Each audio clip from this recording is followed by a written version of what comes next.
vas nous dire si c'est vrai ou faux pour toi. Première phrase. La technologie transforme l'humanité.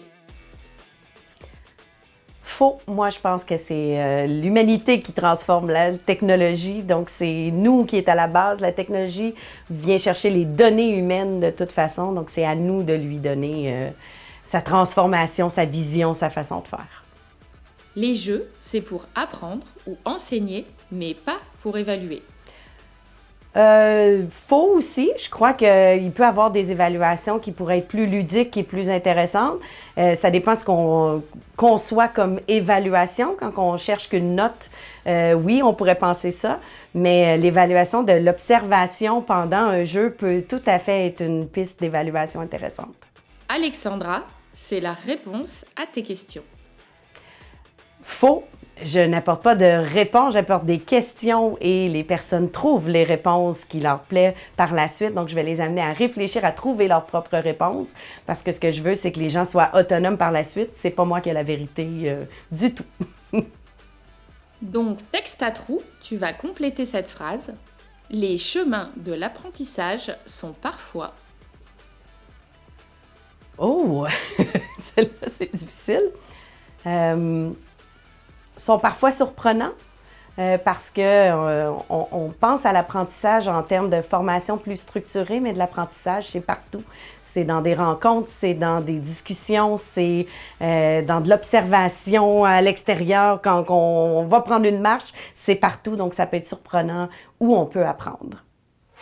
Question ouverte. Si tu voyais l'avenir, à quoi ressemblera un enseignant en l'an 2090 ? Pour moi, l'enseignant va avoir une posture beaucoup plus de mentorat avec les élèves, beaucoup plus de temps humain, va pouvoir être plus à l'écoute parce qu'on va lui avoir enlevé toutes les tâches administratives, va être plus proche des élèves, la relation avec les élèves parce qu'on va avoir plus de temps pour dialoguer, pour créer le lien. Moi, c'est ce que je souhaite voir arriver, que toutes les tâches qui sont redondantes ou soient faites par une machine, mais que le lien humain ait plus de place. Donc, c'est mon souhait du moins. Je ne sais pas si c'est ma prédiction. Association d'idées, ludification. Apprentissage, chaque fois qu'on amène cet élément-là, il y a un élément de motivation. Puis quand on est motivé, on apprend plus facilement. Changement.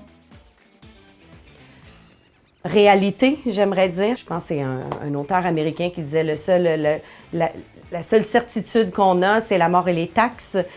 Donc, le restant, tout va changer. Quoique les taxes vont changer aussi, probablement.